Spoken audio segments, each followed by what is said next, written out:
And then once you both begin, I'll be switching off my video so that we get clean video footage of both of you for the entire session, which you can then share with those who haven't been able to make it for today's talk.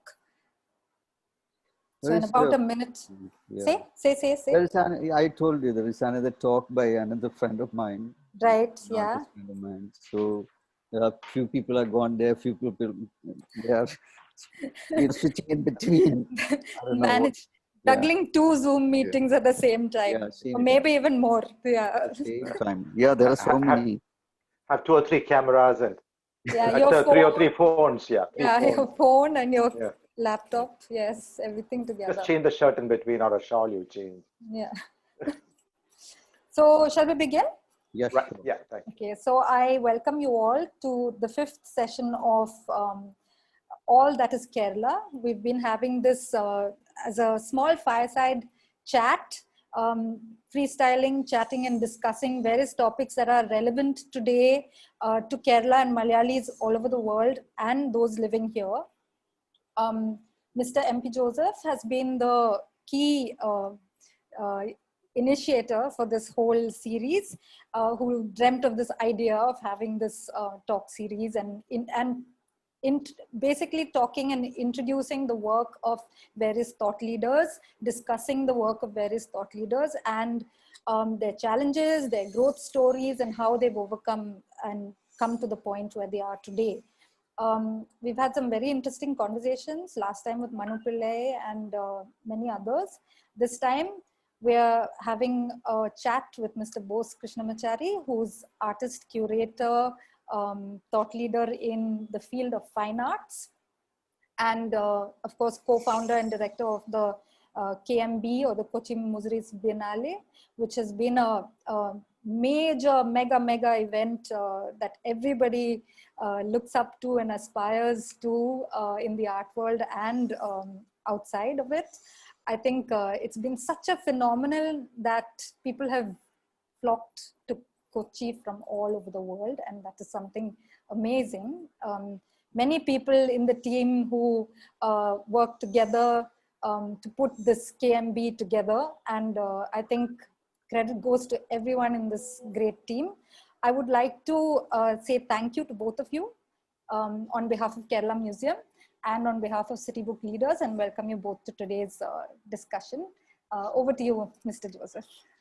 Thank you so much, Aditi. That was a very nice introduction, but then I must confess that I am not the originator of this idea. It was Mohit who came up with the idea. Right. The only credit that comes to me is that I've been the chief chatterbox over the last, I've been chatting away to glory. Thank you so much for introducing me. Welcome, Mr. Bose Krishnamachary, to this 5th episode of All That's Kerala. What we try to do, for your information, is we introduce Kerala. We introduce Kerala to the country and to the world, and needless to add, to Kerala itself. That's what we do. Let me thank Mohit and let me thank Aditi, because Mohit is the originator of this idea. He is the young man in charge of City Book Leaders, and Aditi is the director of the Kerala Museum, Kochi. They need no introduction. And of course, Bose Krishnamachary needs no introduction at all. He, as you all know, is a man of many parts. Or he, as many of you may not know, is a man of many parts. Actually, I believe he aspired to be a doctor and joined a medical college. Thank God he did not, or we would not have had the Kochi Biennale. And then he's been, can you believe it, a dancer. I'll ask you later what sort of a dance you used to dance. And then he's been an actor. He's acted in a Malayalam movie. And of course, he is a painter. And now he is, of course, the director of the Kochi Biennale. He was its co-founder.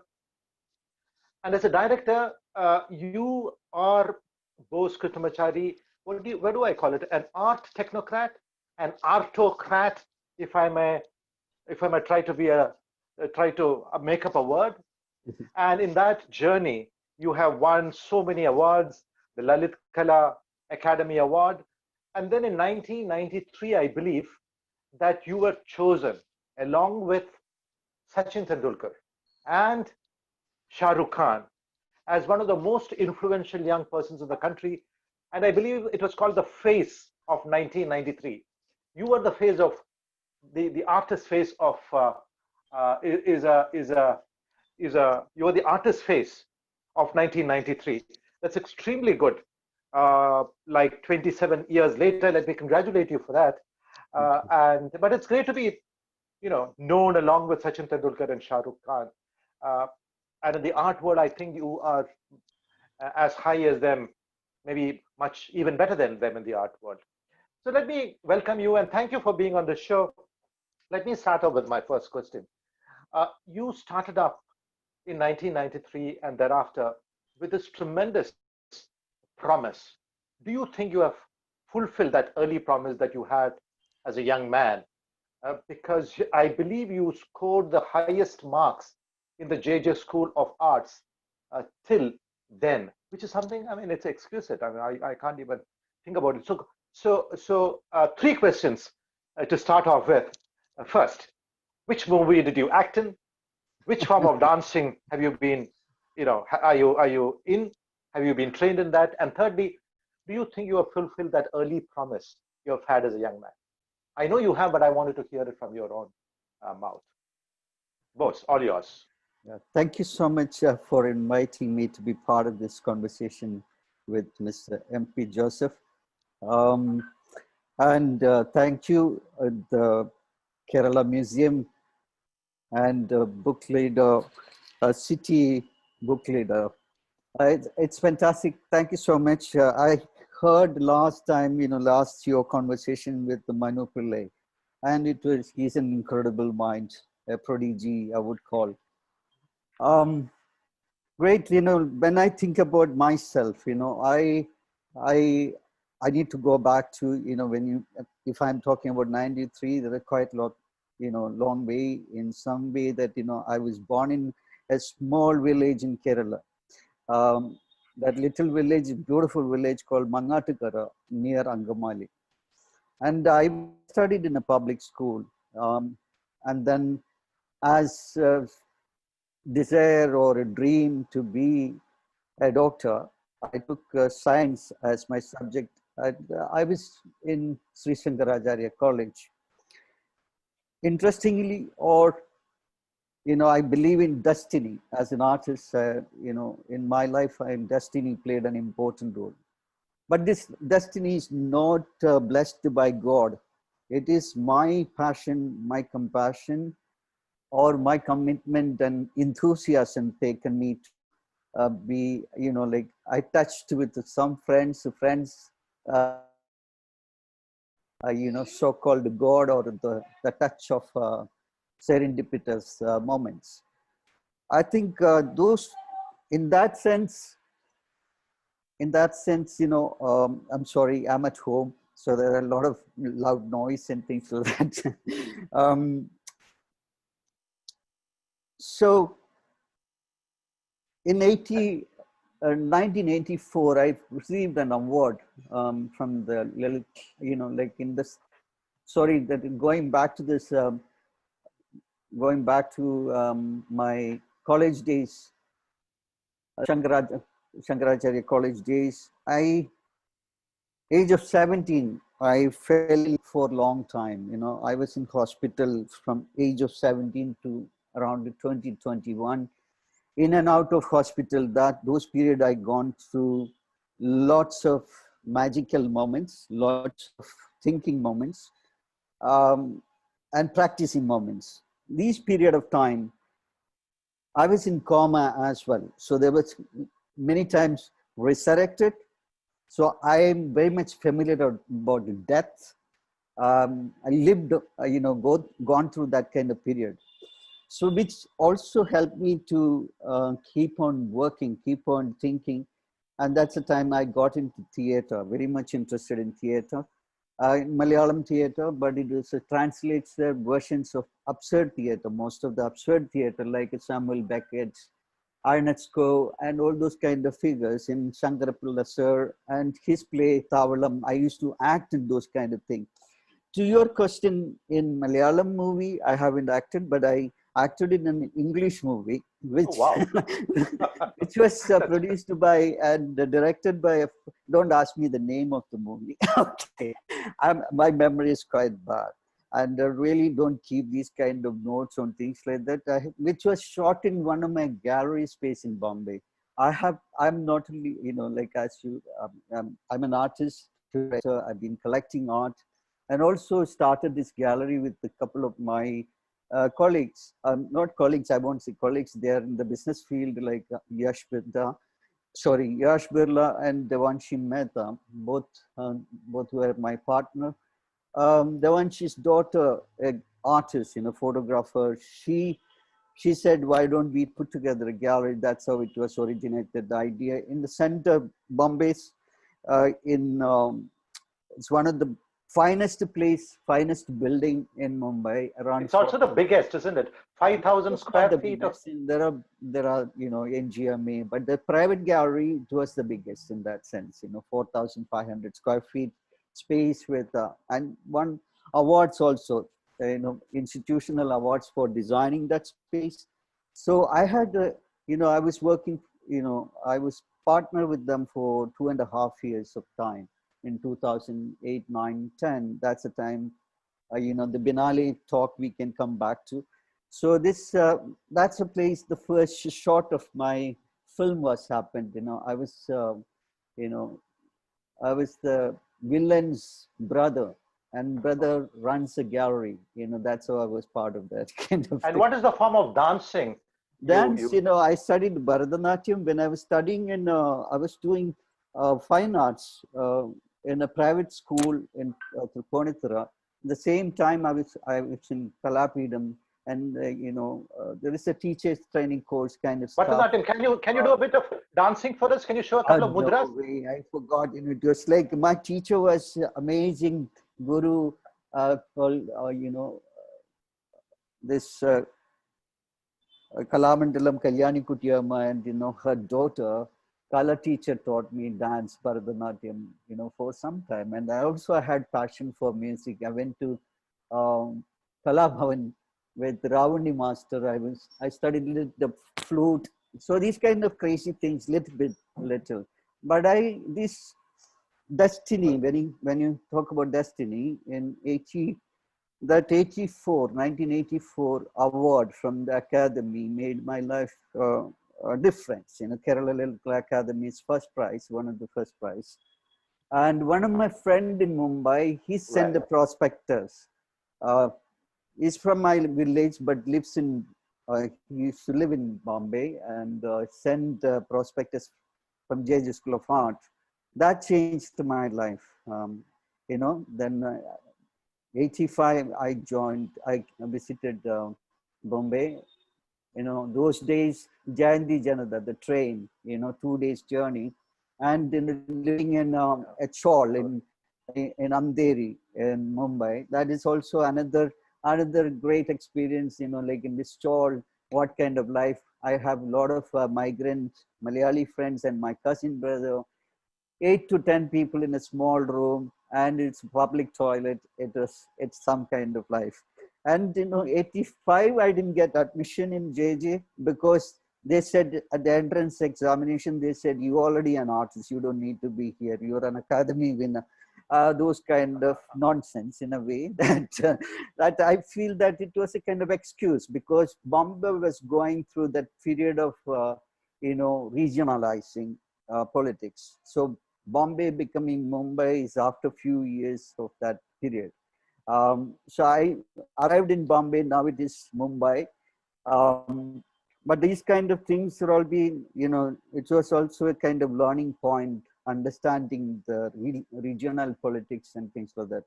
86, I joined in JJ, and JJ is also known for its abstract school of practices. If you talk about the art world in India, Baroda has a kind of school of thinking which is more politically expressionistic way. Most of the artists were studying in those period of time, and expressionism was one of the major stuff in those periods. And Kolkata, Shantiniketan, if we talk about it, it was also regional in some ways that Shantiniketan conceptualized by Rabindranath Tagore, and this. So it's a great location and great place. Even JJ School of Art is an amazing place. You spend a lot of time in the canteen in JJ schools, I believe. Yeah, that's true. It's interesting. That's so. I really believe that, you know, a canteen or a cafe or a bar or a club is a great place for conversation. You know, in the 19th century, I'll have a beginning of coffee. 19th century, in French art or international art coming from France, most of the creative people, creative writers, creative performers, poets, all of them used to get together in clubs and they used to read poetry. In my case, in JJ School of Art, fortunately, the next door, I had architecture students and applied art students or commercial artists, art students, and then printing technology and fine arts. And it's also interesting to see that Kipling was born there, a great writer. Kipling's bungalow, it's there. So architecture is also interesting. So the central part, I used to hang around. You know, I used to finish whatever my teacher used to say. Make kanda potato. I'll make immediately. And I was fortunate that I made skill. I'm a skilled artist. Maybe it comes from my father. It comes from my forefathers. You know, I was born in a family of carpenters, or presently, if I say I won't call them carpenters, I call them creative designers or something like that. You know. I remember my father designed. Jesus Christ was also born in a family of carpenters. Yeah. Christ was also born in a family of carpenters. I remember, so you are in very holy company. I don't know about Christ, but I know about people. You said you believe in destiny, but you don't believe in God. That's a contradiction, isn't it? You know, I used to be an atheist, but I don't follow atheism. I don't, get into make things more and more talking about rationalizing. But I give, if you believe in God, that's fine, but that's your business. But don't come with the idea of, obsession of God and goddesses. I really observed in the international and national scene, global issues are all started from name of God and name of religion, name of caste, which is, every day to day life, you can see it. So I don't really, that obsession is not there. There is a liking, there is a loving space I have given to them. That kind of thing is there. Yeah. I don't know whether there are images of God in some of your paintings, isn't your first questions. Yeah. Sorry. No, you have. Let me move on. I was just commenting that there are images of gods in some of your paintings, but I'm not sure. But let's move on. You see, Kerala has a history of art and painting. We have such great painters like Raja Ravi Verma, and then of course K.C. Panikkar, and sculptors like Kanyai Kunjaraman, and of course Krishnamachary to all of them. I missed your last point. I heard about Kanyai Kunjaraman, and I was asking, where do you place yourself? Where do you place yourself in relation to all the other great artists and painters of Kerala, Raja Ravi Verma, K.C. Panikkar, Kanyai Kunjaraman, and so on? Where do you place yourself in relation to them? I don't really care about all those things. I do respect the history. I know why. Like most of the successful people, when I look at from Kerala, they're all moved on. If I was, if they're born in Kerala, like Ravi Verma, and he developed his career in Lonavala, in Mysore and in Baroda and different places in Bombay and things like that. So that moving around is very, very important. And all these three people you mentioned, all of them traveled. Like K.C.S. Panikkar. When I look at him as a kind of important figure in contemporary Indian art, he played a very, very important historical part. He created the Choramandal Artist Village, which still an important location for residencies and things like that. I think understanding craft and living with the craft, idea of craft, and making money through crafts and creating art. This was a kind of almost like the basic concept to develop a residency was amazing, and he set it up in Chennai, not in Kerala. And some of my friends, like and the senior artists, like I remember A. Ramachandran wanted to start a museum in Kerala, but unfortunately he's given up. And another friend of mine is a technocrat from Singapore. He wanted to start a children's museum in Trivandrum. He's also given up that idea. You know, like, I don't know why people doesn't want to stay on. I still believe that, you know, like, Kanai Kunyaraman only created maybe 3 amazing works in Kerala. Rest of them are, unfortunately, doesn't stand in the time of our time. So I think it needs to be, you know, like, there are so many incredible names from Kerala. Is outside and inside. There are so many young people are working in Kerala right now. Yeah, sorry. Which brings me to a question I've always had. You see, artists in Kerala have traditionally a very poor image. Bearded, smoking cigarettes, BDs, into drunks at times, unwashed, unbathed, dirty. They were always looked upon as hypocrites. But with you and with the Kochi Biennale, all that seems to have changed.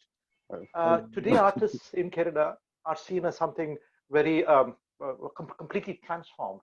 How did this transformation take place? I think there's a kind of romanticized idea about art when we talk about artists. It's actually developed from the, you know, like, there are some examples like Van Gogh. You know, most of the artists, they think they are Salvador Dali, or they are Van Gogh or someone like that. But for me, I believe that, you know, like, there are great artists, you know, lived and worked in Kerala and moved on to, you know, like, for example, in the history, there is a short-lived movement called Artists Association of, what is it called? I'm sorry that that association is only lived for 2 years of time, but I'll come back to the you know. That's okay. Sorry, this is you know, actually a disturbing question, in a way that, you know, I believe that I consciously changed my ways of dressing myself, you know, because I didn't want it that hypocritical living. And I know I respected people like John Abraham, and even I have acted in one of his play called, he's not directed that, you know, but, you know, Channaikal. It was really a political project, and we were very much in these kind of thinkers and practitioners. But I don't want people to follow such school of you know, dressing up, or, you know, I'm not against people are taking, you know, like, I remember my my aunt, my grandma used to have marijuana or something like that. You know, it's everybody's life. They used to have these kind of things in the early days. You know, everybody used to have tambaku and whatever. But I don't follow these kind of schools of, you know, I don't encourage those kind of things. Yeah, that's their ways of living. But I have developed these kind of extremities, maybe realized from life itself. That Kerala's. Thank you very much for that. Yeah. No, I think you made that point extremely well. You see, I know the world of art very little, but I always see it as an outsider, as a very competitive world where man eats man. Is there a tremendous backbiting and jealousies in the world of art? How far is that my understanding of the world of art true? Is that true? Is there bitching, backbiting? we should not be worried about all that. You know, who is worried? You know, if you're worried about this, you know, you cannot produce your work, you cannot create your work. I won't say produce. There is a kind of difference in between producing and creating. I think if you're a creator, of course, there are jealousy in this world. That's kind of huge world of power, money, and as well as you know, backbiting and all those kind of things are there. But you should not be really worried about it. You know, I think, you know, you should be sharing your moments with your contemporaries and the contemporary thinkers and practitioners in different fields. So that is what happened in the cafeteria of JJ School of Art. You know, I used to meet with the incredible minds from different fields. And also I used to have that meeting with many artists in Mumbai, filmmakers in Mumbai, theater people in Mumbai, like Sanjana Kapoor and all those people, all friends, you know, like Manikal's period. I used to spend time with, you know, great architects like, you know, Kapil Gupta or Nuru Karim. He was studying there, you know, like Sudarshan Shetty studio, visiting Akbar Padamshi, Lakshman Shrestha, all these eminent artist studios, you know, they were, you know, what I liked about Mumbai is that, which I can say about Kerala, there was a kind of really, there's a comparatively, if I look at it, Mumbaikars were really open to um, receive your thinking and time. They always shared their time with me. And they have given me so much of time where I could talk to them and things like that. But in Kerala, I had bad experiences when I wanted to meet a senior artist, very eminent artist. And you know, usually you give, you know, handshake if you see somebody, or namaste. I was showing my hands to this reputed artist, and he didn't, you know, it was kind of that moment I felt um, that, you know, he cannot be a good artist. He cannot be a good human being. I believe that, you know, if you are a good human being, you can do, you have to be first, you have to be a good human being to be an artist. That's what I believe. These are the Very kind true, of Bose. Having experiences said that that, I I must have. also add, very true, Bose. Having asked that question, I must also That add ego, that this you know, sort of a like you have to jealousies drop are there your in every ego. profession. Yeah, you know, you have to drop your ego. Every profession has this. Yeah. Sir, I can't see you. I can see you only, Mr. MP Joseph. I would like to see your face and talk. Okay, fine. Because I'm going to, there is a question. There's a question coming in from Francis George. And he says, the question is this: nudity is acceptable in Western art. Learning to draw the intricacies of the human body is a special category of art. How far has nudity been accepted amongst Indians as a form of art? I mean, is there a clear distinction between art and eroticism in Indian minds when it comes to nudity? That's his question.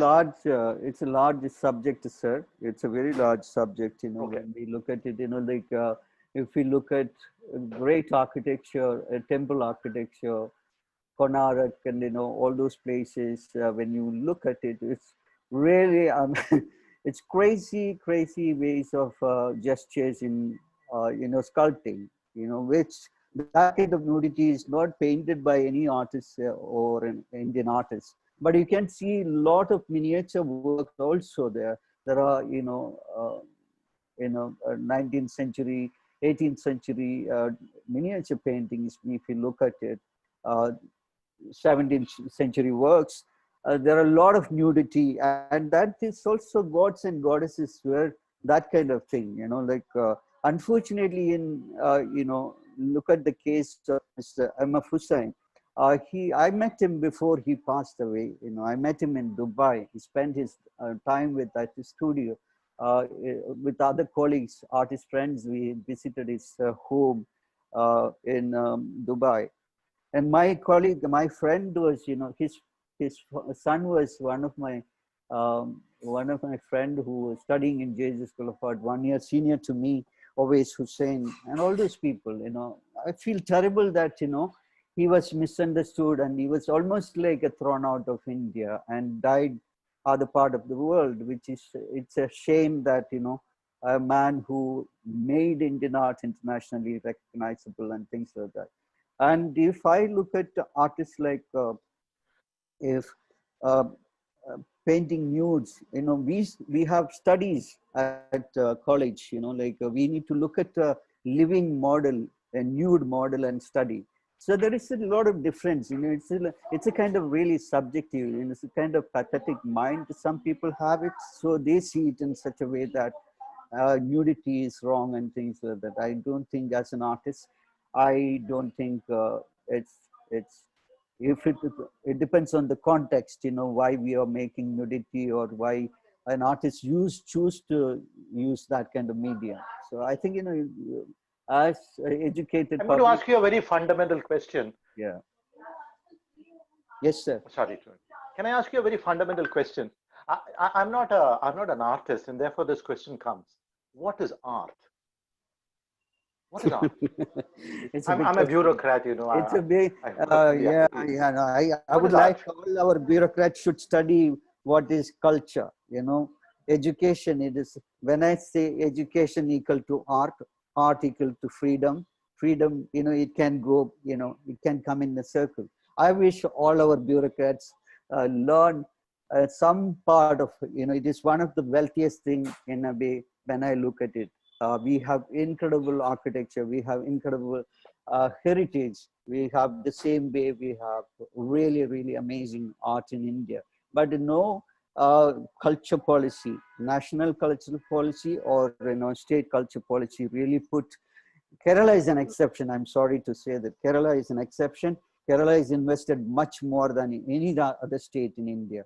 You know, for example, the Biennale case. You know, like also this 14, location, 14 districts of Kerala. Kerala, culture ministry is investing, culture department is investing 50 crore each to build cultural centers.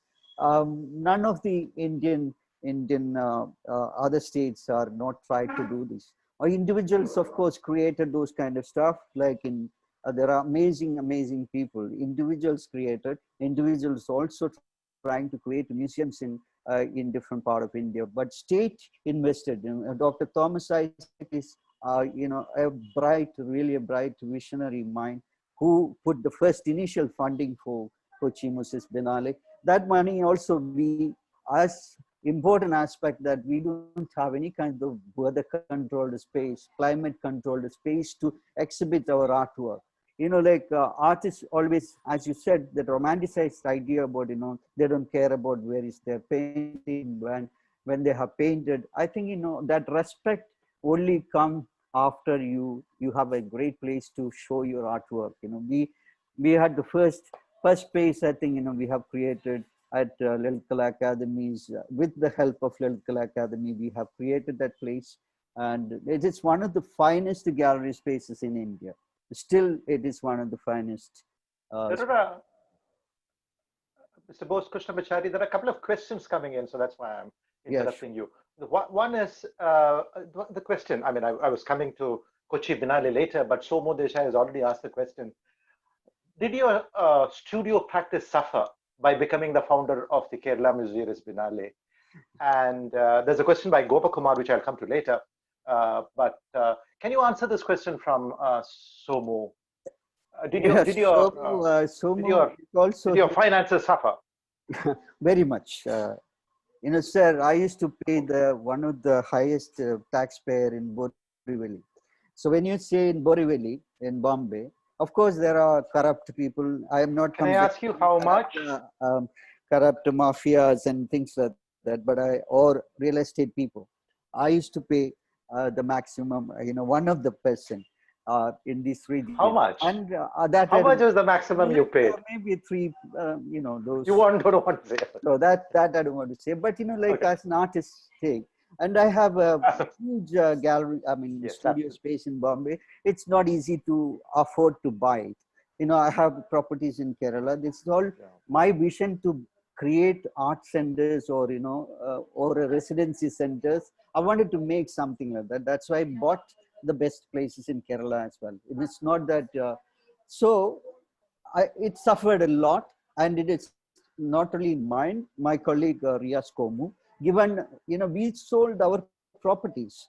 I bought 2 trucks to make one of the project called Lava Laboratory Visual Art, which is a collection of all my books from different part of the world and 1,800 DVDs. It is an educational project. I bought 2 trucks, and which I had to sell it for Biennale to happen. Like in the first edition of the Biennale, the second edition, all this is myself and my colleagues. And I remember Hormister Ansari, one of the trustee, he put 10 lakhs. He was kept that money for building his home. So this kind of dedication, there were incredible support come from small, like young people, they used to come up with the 5,000 bucks or 25,000 bucks to create.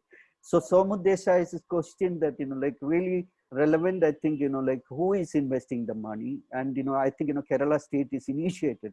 But when we look for, I wanted to say you, sir, this, when we go for this money to get it from the state government, or it takes, I told the previous Chief Minister of Kerala, Sri Uman Chandi, who inaugurated the first edition of the Biennale. I told him that if I tell you that like so much humiliation, I used to face it, like begging, almost like a beggar in front of this, I'm not saying everybody is important, and when I look at people's work at the Secretariat, I told Chief Minister that if I draw that line from where I moved from one location to the another in the Secretariat, I must have, for 4 crore, I must have traveled the 40,000 kilometer or 4,000 kilometer in that area itself. Like I know each and every area of that Secretariat. And people used to say that this guy is that Biennale guy is going in Malayalam, Biennale ponu, that kind of stuff. So it's kind of, and there is so much of. Can I interrupt you there for two quick points, Mr. I wanted to say this. Is like like out of 400 people I must have met in the bureaucratic thing, maybe like one person can really, I want to use this word, screw up your life, screw up your time. They don't respect the time, unfortunately. Today's things needed to be happen, like they wait for, like I had to come back, I had to make calls. Of course we have access to all the top people, but that also doesn't work. So I think these are the things. Respect cannot be bought. It can be imbibed, or it can be. It's almost like truth, sir. You cannot. And also this word called sir. I learned it from that Secretariat. Don't sir me. I'm Joseph. I'm just Joseph. Or call me NP. That's better. Why are you serving me? Yeah. So okay, very quickly, I just wanted to tell you two things. It's Mr. Hormis Taragan who will be on this chat show the next time, episode number 6. So you just spoke about him having given 10 lakh rupees, contributed to it. So he's coming on my show a couple of weeks from now on the 17th of October, Saturday. But it's a revelation even to me. I didn't know that he had contributed 10 lakhs to the show, to the Biennale. A great man. He was, of course, chief of RAW, Research and Analysis Wing of the government, the Director General of that. He was also the Director General of Police here. And he was He's going to speak on culture, living in the edge. Yeah. He was in Rome. So I thought I'll tell you that, and also I'll add one more point. I remember that for, I think, the 2014 Biennale, when you had, when I'd come to know you, or was it, yeah. And then I remember that I had put one of my men in the Secretariat to follow up the release of the funds in the budget for the Cochin Biennale. And he spent 1 month there, going from desk to desk to desk. So what you say is very true. I know that for 1 month, one of my men was in the Secretariat, going from desk to desk. I didn't go myself like you did, but he did, and he spent 1 month and to trying to get about 1 or 2 crores. Generous mind, we should make a endowment. I don't feel like going back. There are so many things. I feel that we have been wasting so much of time. Respect time is also important, sir. But Kerala has one of the greatest project called Biennale, so we can be proud of that. Whatever that struggle, and my other colleagues are also, we haven't paid salaries for some time. So those people's commitment, they believe in this project, but still we cannot, they also have family, and so these things, they unfortunately that some parts they don't understand. They don't. I think needed to be questioned, and very true, Bose. You see, I've met you millions of times, and every time I see you with those huge glasses. It's often round, but today it's not a round glass. The glasses are huge, and most often they are so colorful, bright red, bright green. Is it to see the world in its colors better that you're doing this? And also, along with that, when I look at your paintings, my eyes shimmer. They are mostly psychedelic colors. Do you see the world in psychedelic colors? I'm not an artist, so I see the world in black and white or occasionally a few colors. But you must be seeing it in psychedelic. It can be very philosophical in a way. I believe that, extremities coexist in my life. Polarities, ambivalence. It's a kind of almost like a juxtaposition of that, like I was born in that beautiful village and came to Mumbai, this metropolitan place. It's almost like many universities in one place itself. That's a kind of Mumbai I given me life. But the strength comes from Kerala. I also, when going back to your, chashma or the glasses, I believe in design. I believe in everything has, everything got aesthetics. We need to find what are the aesthetics. I buy these kind of stuff because, I think everything is art. I believe everything is art.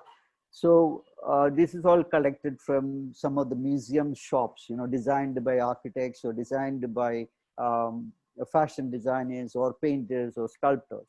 The same way, like any costumes, at home also, I would say that, when I talk to students, all these kind of places, I say that, even if you're shaping up your beard, it's also kind of designing yourself.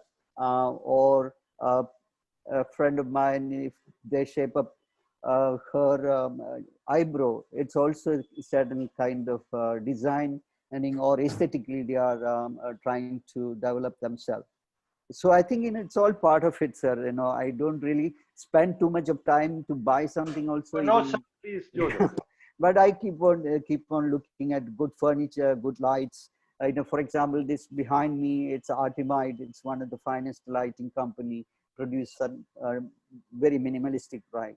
So there is extremity coexist in my life, very colorful, maximum color, maximum texture, maximum lines, all those kind of things. But at the same time, I have produced works almost extremely minimal. The braille with the braille, it's a very minimalistic work. So that is there, sir. So it coexists in my life in Mumbai. And when I come back from there are many questions coming in, so I'm going to take a couple of them. Yeah. There are many questions coming in, so I'm going to take a couple of them, Bose. One is Aditya Satish. Would you discuss your version of history? Would you discuss your version of the history of conceptual art in India? What direction is it heading today? And then there's Unikrishna Menon Damodaran.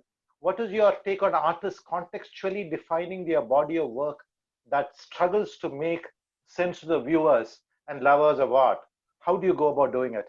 Two abstract questions. And then there's one from S. Gopakumar. Sir, when you sell a piece of painting, one by one, I would like to go one by one.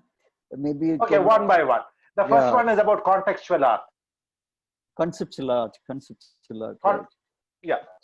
And what direction is it taking in the future? The idea is an important aspect when we create art. Like a conceptual art originated in America in the 60s and 70s. After it's an art context. But a conceptual art is everywhere in like most of the artists practice conceptual based projects. Projects and collective. Artists nowadays works not only individually, they as kind of collective, they produce artwork. It's almost like an architect, so it's the idea become important, idea is important. But historically, when I go back to this conceptual, it is originated from something else, like Marshal Duchamp in 1917. That's the time he put a urinal in an exhibition space. First time it was rejected, but then that urinal become a kind of found object, or that become, it was a statement. It is the most written on piece in the international art history. So that conceptual art originated with the idea is important. So did people go and piss there? Yeah, it is also multiple collections in museums. Like even in 1968. The replica of it is bought by, I think, 68 or something by the Tate Modern. So those kind of things. So So that historically there are a lot of studies we have to do when we talk about art. So that from minimalism to that void period, idea become important. Idea, then that conceptual art. It is very important in contemporary time. That will go on. It is not going to die. Yeah. And the second. Since we are getting short of time, let me go to the, to the Kochi Biennale. You have been able to include the common man in Cochin, Kerala, into art, which never happened. Art was always considered something very elitist. People didn't. It was it was too expensive. People didn't understand art, but you brought it to the common man. So, how do you plan to include more and more people in art, and ultimately, how do you plan to include everybody in art? Is that a possibility? I think it is possible, but we have to start from the scratch. Almost like the educational system needs to be changed. Every institution should be like one of the artists, Robert Smith. Robert Martha said, every school should be art schools. I think every place should be liberal. The liberal education in some ways. That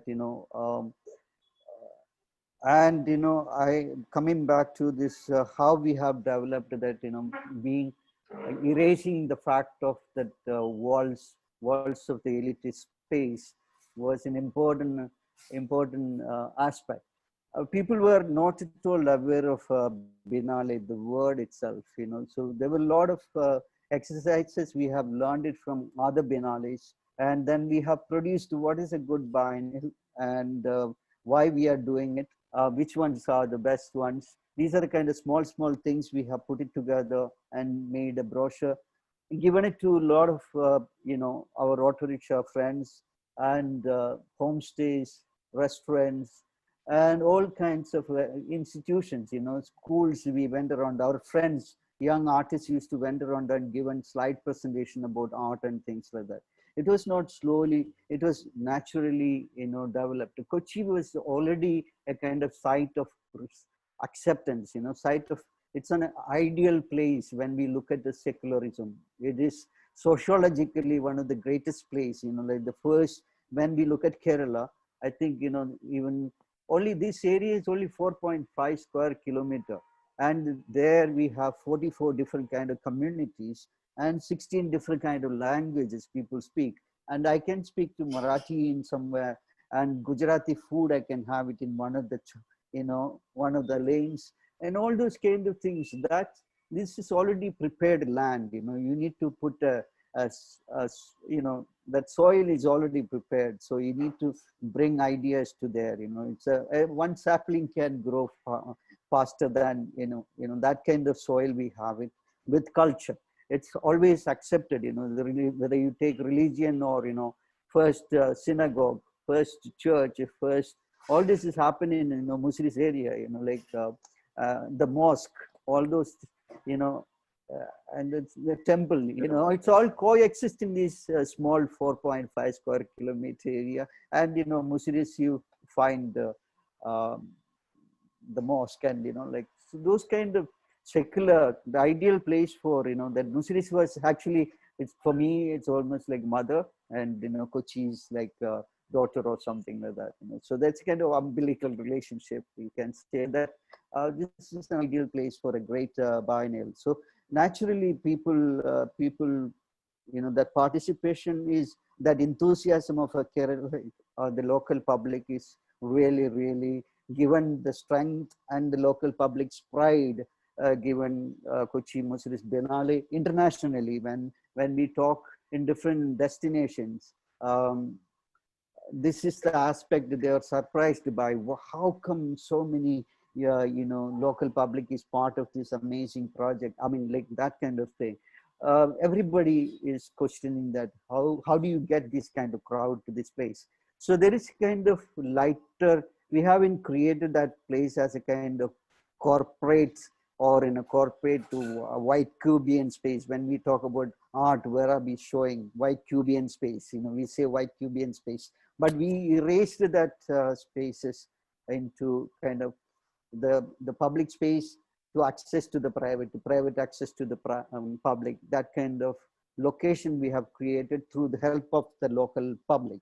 That's why we could create such a project. Thank you. I mean, I love the way you expressed it. The artist came out in you when you said that Mercedes is the mother and Kochi is the daughter, and the umbilical cord relationships. I mean, you're not only an artist, you should be a writer too, I think, Bose. There was a question on this same point by B.R. Ajit. He said that, well, you have broken those barriers. It's no longer a white cube space. It's everywhere. It's space all over. Art has occupied every corner. But your locations of the Kochi Biennale are limited to Fort Kochi and Matangeri. Why are you not taking it outside that frame? Why don't you take it to other parts of Ernakulam district, to Kodungalur and other places? That's a question. If you can answer that. Sir, it is possible to do different kind of festivals. I'm going to fine you every time you call me sir. Sorry.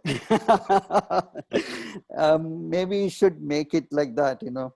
This made me, you know, I become almost like that. As I mentioned to you, you know, it's all got it from, you know, my work needed to be, you know, Biennale's work. I need to be bending down my head, you know, those kind of things I needed to do. Yeah. So anyway, it is possible, any location it's possible, but you have to prepare that ground.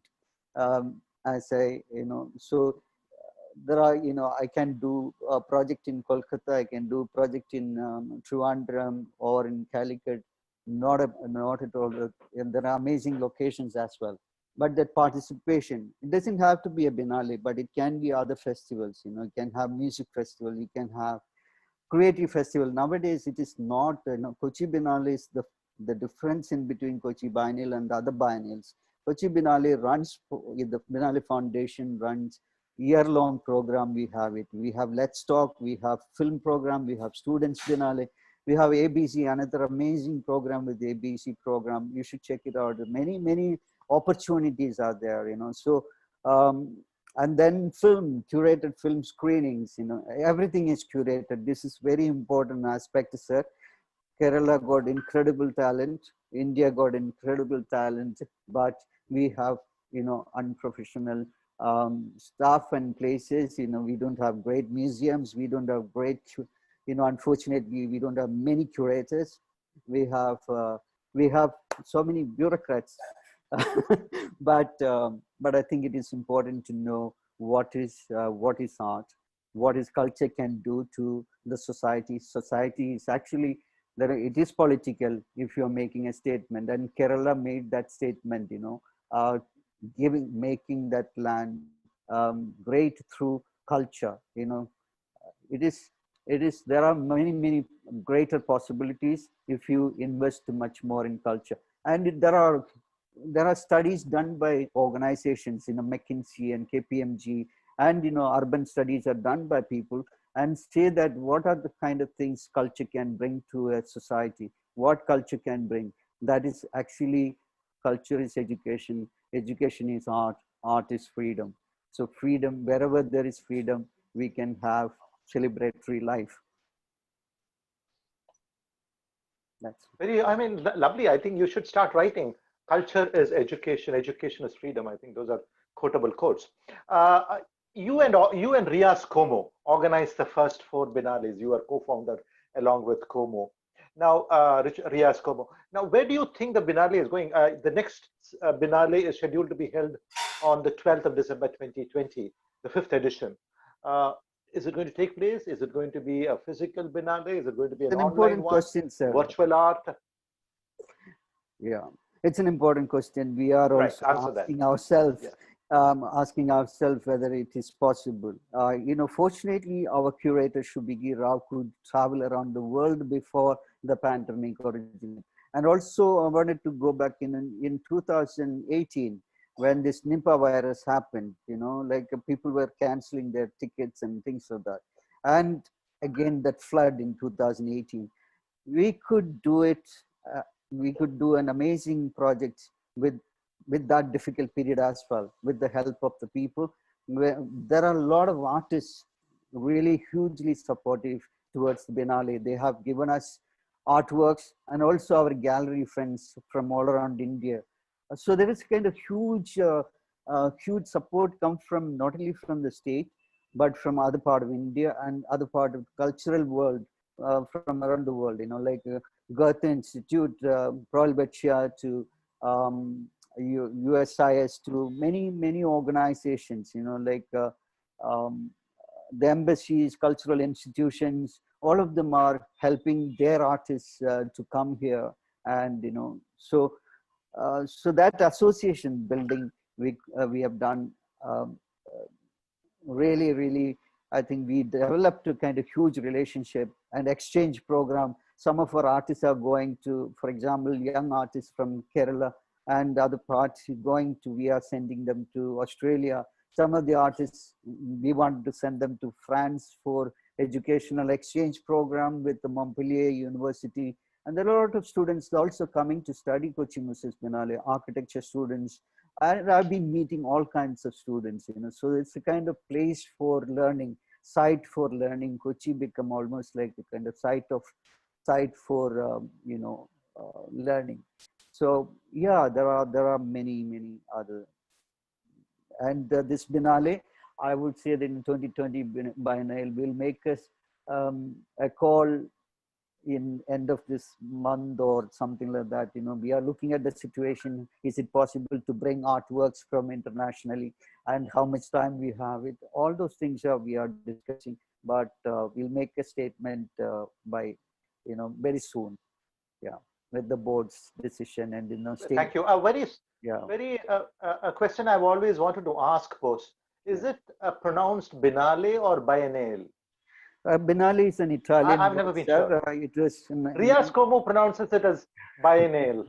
Biennale is an English word. 1895, the first edition of first Biennale opened in Venice, 120 years ago. It was started as a kind of commercial thing. Then it became cutting edge exercises of contemporary art, cutting edge practices of contemporary art, later period. And Havana, there are 320 biennales around the world. Our biennale is like one of the youngest biennale. It's also interesting to see with the small amount, compare it to it is almost all the biennales are the spending. The city spend the money, and here our case, Chief Minister, Mr. Pinarayi Vijayan believes in this project. Each and every, and we also work with each and every government, like. Professor K.V. Thomas, Mr. M.A. Baby, when he visited Mumbai, that's the first time we started talking about the biennale.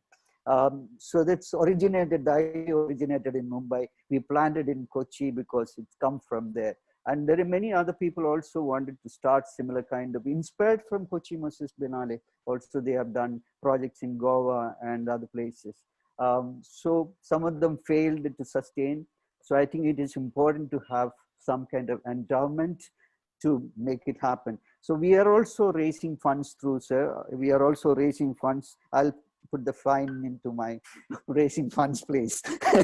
That, Kochi Biennale. Yes, absolutely. Givindia.org. Givindia.org. We can contribute 250 rupees onwards, any kind of amount. And also you get 80. I hope people are listening, please. Yeah.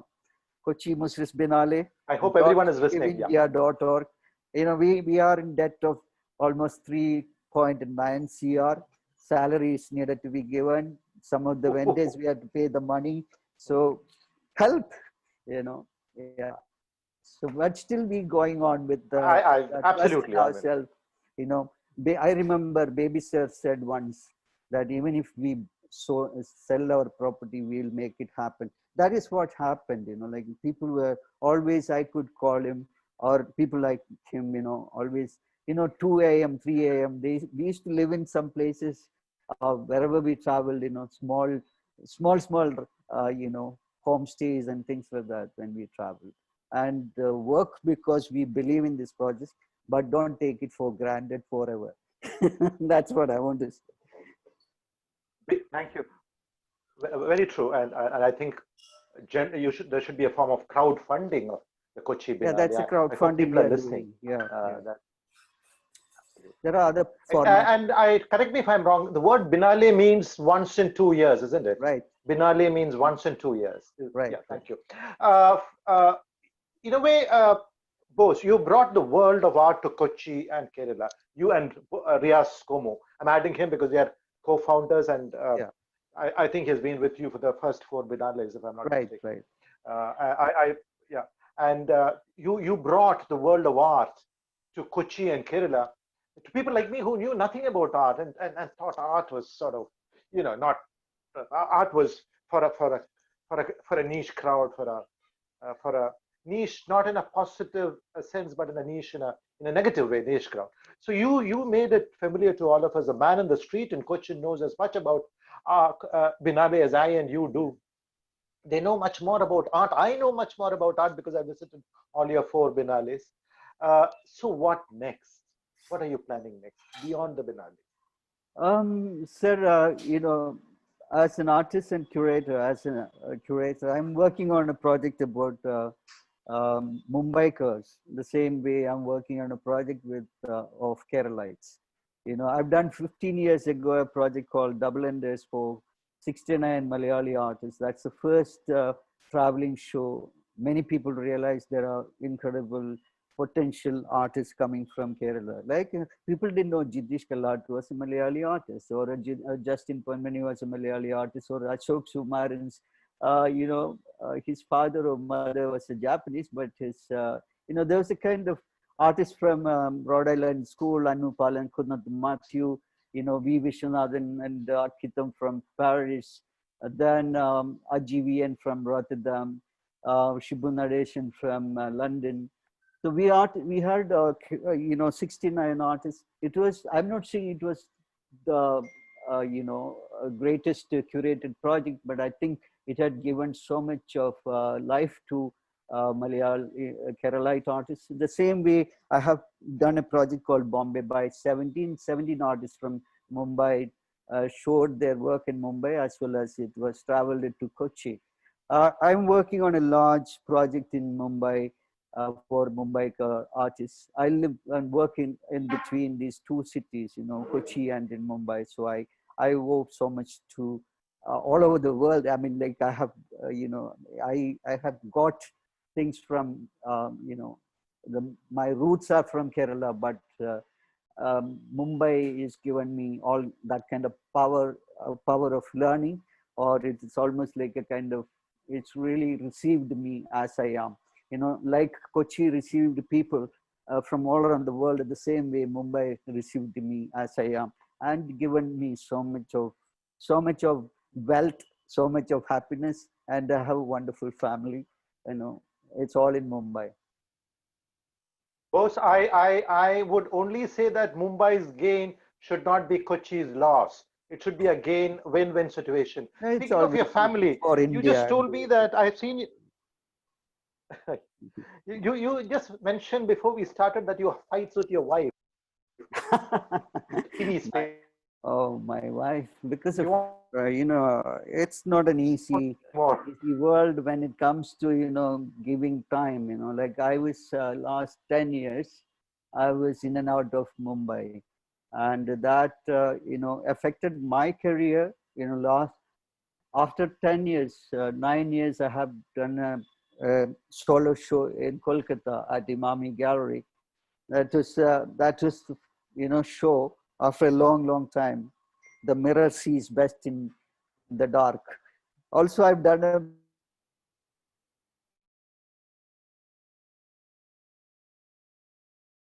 that Biennale. I've done a curated project in China in 2016. It is also originated, inspired from Kochi Biennale. That Biennale originated in Yinchuan in China. Imagine that I was giving a talk at SIMAM. SIMAM is Contemporary International Museum Directors Committee, and they invited me to speak about Kochi. And the 15 minutes talk, after that, one lady came from China, asked me, will you curate a show in China? And I thought it's a curated show for a MOCA, Museum of Contemporary Art. But when I visited them, they said, we would like you to do a biennial like a Kochi. So it is kind of that participation of Kochi's people that is surprises everyone. That is the greatness about all kinds of kids. You know, I remember many anecdotes I can go on talking. A father or family of 3 or 4 standing, you know, standing and reading out loudly, father reading out about the text about the artwork, and maybe a 6 or 8-year-old kid is listening to that kind of thing. This is really amazing. That won't happen everywhere else. So it happens in our country. So that kind of thing. Yeah. Yeah, thank you so much. This comment comes to my head, so I've got to say it. Thank you, Bose, for teaching China. I'm sorry, or China seems to be learning from Kochi, so that's very good to know. China hosting a Biennale. But I've got many, about a dozen of interesting questions. I've got a dozen of interesting questions, and I feel very unhappy that I'm unable to ask them. But there's a very interesting question from Gopakumar, which I think I must ask you, even though we are running short of time. This question is, when you sell a piece of art, don't you feel a terrible loss? Like you're feeling as though you're selling your child or something? You've created it and you're selling it. Do you feel a tremendous loss when you? It's Gopakumar's question. Sir, I don't feel at all. You know, there are people like that. I'm not saying that no. I don't feel at all because, you know, I know it is art. I know that, you know, like it's an important statement by Picasso, you know, and, you know, he says that if you know what you're going to make, then there is no point in making it. You know, if you know what you're going to paint, and then there is no point in painting. The same way, for me, I don't want to know about tomorrow, but I know I really like to live this moment of time. I create, and, you know, that is always happening. That transformation is always happening. You know, art is never going to die. Or photography, when photography originated, people said painting is dead. But, you know, it's always inventions take you from one place to the another. So the new technology and science is going to embrace art. And, you know, in my life, I'm not going to be worried my painting is sold. I'll be very happy that somebody is happy with my art. You know, that is why I do many kind of, you know, work. One way of work is that, you know, the colorful work, what you're seeing behind me, that is called Stretched Body Series. But I have done a lot of video projects called Ghost Transmemoir. It's collected by one of the finest collectors in the world, you know, called Dimitri Daskalopoulos in Greece. So there are, you know, it's a 40 feet long installation. So there are many different kinds of work. I also have done it. So I think, you know, keep working is important. Involved in whatever you're doing. You know, coming back to, I'm really dedicated. You know, my wife and kids. You know, you asked me. I fight with my wife, of course. You know, like in this chat also, she said that, you know, you start in the morning and, you know, end by 11 o'clock. You know, what is it? You know, like so even this 6 months, I have this kind of writing or talking, or, you know, I've been writing. I used to write a column, 3 years I've written, it's called Everyone is a Camera. And that was my travel, and, you know, so it's kind of, I keep on writing, or I keep on talking to young artists and architects and designers, because I'm very much interested. Art is not separated from one practice to the another. A theater person needs to know about music, theater person needs to know about art, music, a poetry, the same way a filmmaker needs to know, or a painter needs to know. So help me, that the dance help me. Since we are running short of time. Yeah. Thank you. Since we are running short of time, I will. No, I just a few points. One more last question. But before that, some comments come to the tip of my tongue. I've got to say it. The first is, from what you say, no man seems to be a prophet in his own home. Your wife doesn't think, I mean, we all consider you a great, great artist, but your wife doesn't seem to think so. Are your children artists? I'll ask that. And very quickly, so from what you said, it appears as though COVID is for you an opportunity to look at, you said camera came in and art changed. So in a sense, COVID would be an opportunity for you. A very quick and short answer to that, and then I'll go to my last question, which is about the young people. COVID, actually, it was a time Are you, for, remunerating, I mean, it's almost like I gone back to, in the beginning, I thought it is going to be for 2 weeks or 1 month, so we used to play, chess with my son and cards with my family late evening. And then, sometimes we go through, my travel photograph or marriage photographs or something or the other. But I think, it is to your question, there are a lot of inventions, how you can rethink of this time. It's the physical, keeping physical distance and social together, and how you can build that.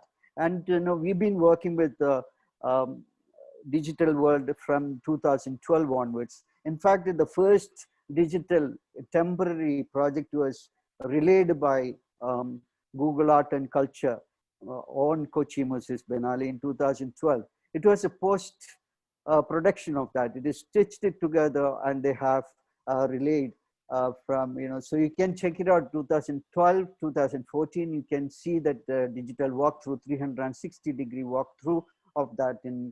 So it's kind of, we've been working with the digital world and video art. When we talk about video art, it is a digital practice. So I think it's kind of extension of what we have learned. So nothing is, I think, we adopt things, and there are augmented reality, 3D animation. It's all very much connected to architecture reading. It is very much connected to design prospects and applications, technology. These things should come together. I think, that's, so it is good that, it is happening, and, we have more conversations, more ideas, coming in this period of time. Yeah. thank you. So I'll go to my last question, which is also a question one of my viewers asked. I don't have the screen in front of me, so I'm not able to say who actually asked that. But the question is, you must be an inspiration to a lot of young people. What do you have to say to young people, young artists, young painters? Not only painters and artists, but to the young. I mean, you have your journey from Angamali, and today you are at home in the world. It's a tremendous journey in art, of course, but also in life. So what do you have to say to young people?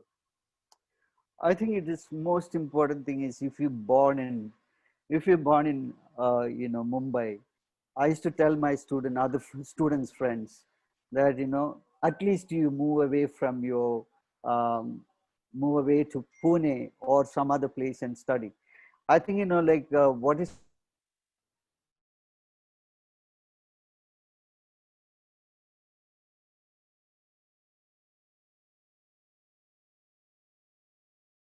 you can't hear me?